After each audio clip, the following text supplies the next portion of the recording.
এইখিনি মুহূৰ্তত মই দিল্লীৰ পৰা আমাৰ লগত সংযোগ স্থাপন কৰিছে আটাছুৰ সভাপতি বসন্ত গগৈ আপোনাক স্বাগতম জনাইছোঁ আমাৰ অনুষ্ঠানৰ মাজলৈ মই এবাৰ প্ৰশ্নটো আপোনাক কৰিবলৈ বিচাৰিছোঁ যিহেতু আজি বিৰোধী দলপতি ৱাজেদ আলী চৌধুৰীয়ে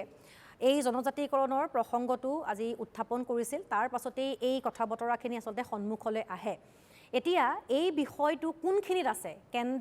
ৰাজ্য চৰকাৰে কেন্দ্ৰলৈ সেই যিখন মন্ত্ৰীগোটৰ প্ৰতিবেদন তেওঁলোকে প্ৰস্তুত কৰিছে বুলি কৈছিল সেই প্ৰতিবেদনখন কিন্তু এতিয়াও পঠিওৱা নাই বুলি কৈছে যাক লৈ আজি সদনত এটা উত্তপ্ত পৰিস্থিতিৰ সৃষ্টি হৈছিল কিছু বাকবিতণ্ডাও দেখিবলৈ পোৱা গ'ল এতিয়া এইখিনি কথা আপোনালোক অৱগত হয়নে নহয় বা আপোনালোকৰ মতেৰে কোনটো পৰ্যায়ত আচলতে এই জনজাতিকৰণৰ প্ৰক্ৰিয়াটো বৰ্তমান আছে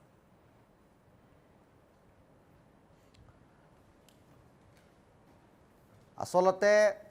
জনজাতিকৰণৰ যেটো বিষয় সেই বিষয়টো হৈছে এটা জাতীয় বিষয় হয় ইস্যুটো হৈছে এটা জাতীয় ইস্যু আৰু অসমৰ প্ৰতিজন থলগিৰি খিলঞ্জিয়াই অসম আৰু অসমীয়া সুৰক্ষিত ভৱিষ্যতৰ স্বাৰ্থত ছটা জনগোষ্ঠীক জনজাতি হোৱাটো বিচাৰে সদনৰ মজিয়াত আজি বিৰোধীয়ে যেটো প্ৰশ্ন উত্থাপন কৰিছে সেই প্ৰশ্নটো উত্থাপন কৰাৰ কাৰণে মই বিৰোধীৰ প্ৰতিজন বিধায়কক ধন্যবাদ জ্ঞাপন কৰিছোঁ আৰু লগতে মনতে এনেকুৱা আশংকা হয় যে যদি তেখেতলোকে এই জাতীয় ইস্যুটো ইস্যু হিচাপে লৈ যদি তেখেতলোকে প্ৰশ্ন কৰিছে অসম আৰু অসমীয়াৰ সুৰক্ষিত ভৱিষ্যতৰ স্বাৰ্থত তেতিয়াহ'লে তাৰ পৰা অসম উপকৃত হ'ব অসমীয়া উপকৃত হ'ব যদি তেখেতলোকে ৰাজনৈতিক লাভালাভৰ স্বাৰ্থত এই ধৰণৰ প্ৰশ্ন উত্থাপন কৰি সদনৰ হুলস্থুলীয়া পৰিৱেশ সৃষ্টি কৰিছে তেতিয়া অসম উপকৃত নহয় কেৱল ৰাজনীতিয়ে হ'ব ছয় জনগোষ্ঠীৰ ৰাইজে কেতিয়াও জনজাতিকৰণ নাপায় অসমৰ ছটা জনগোষ্ঠীয়ে জনজাতিকৰণৰ যিটো দাবী সেই দাবীটো আজি 50 বছৰ উকলি গ'ল আৰু কংগ্ৰেছ চৰকাৰ শাসনত থাকোঁতে আমাক জনজাতিৰ মাধ্যমেৰে অসম আৰু অসমীয়াৰ সুৰক্ষিত ভৱিষ্যতটো সুনিশ্চিত কৰিম বুলি তেখেতলোকে কৈছিল কিন্তু কথা দিলে কথা নাৰাখিলে ছয় জনগোষ্ঠীক প্ৰতাৰণা কৰিলে প্ৰবঞ্চনা কৰিলে আৰু সেইকাৰণে অসম আৰু অসমীয়াক মনে প্ৰাণে ভাল পোৱা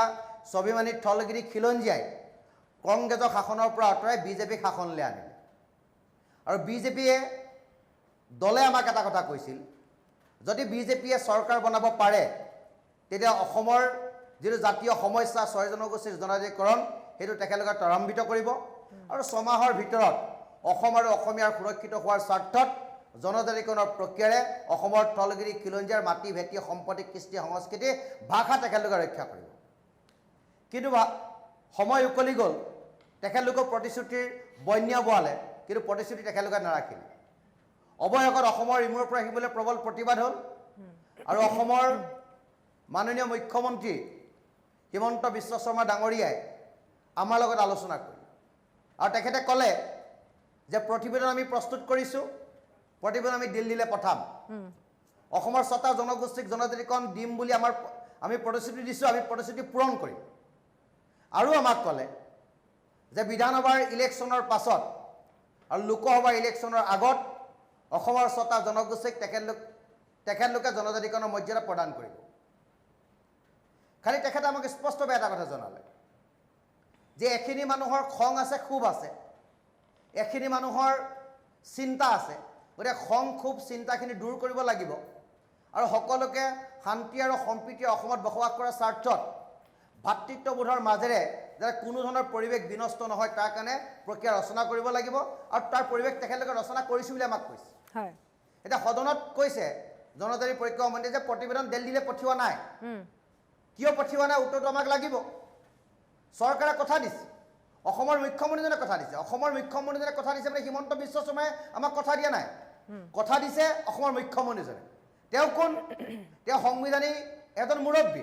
অসমৰ অভিভাৱক গতিকে সাংবিধানিক মুৰব্বীজন আৰু অসমৰ অভিভাৱকজনে আমাক যিটো কথা কৈছে সেই কথাটোৰ ওপৰত ভিত্তি কৰি আমি ৰখি আছোঁ এটা নিৰ্দিষ্ট টাইম বাইণ্ডিং আমাৰ মাজত আছে সেই কথাবোৰ আমি মুকলিমূৰীয়াকৈ ক'ব নোৱাৰোঁ গতিকে সেই নিৰ্দিষ্ট টাইম বাইণ্ডিং যদি পাৰ হৈ যায় তাৰ পাছত যদি জনজাতিকৰণ প্ৰক্ৰিয়া ত্বৰান্বিত নহয় তেতিয়া অসমৰ অসমীয়াৰ সুৰক্ষিত ভৱিষ্যতৰ স্বাৰ্থত অসমৰ ৰাজপথ উত্তাল হ'ব অসমৰ পৰিৱেশ বেলেগ হ'ব হয় ঠিক আছে কাৰণ এই জনজাতিকৰণৰ প্ৰক্ৰিয়াটোৰ প্ৰতিবেদন এক মিনিট মোক শেষ কৰিবলৈ দিয়ক যে প্ৰতিবেদনখন পঠিয়াই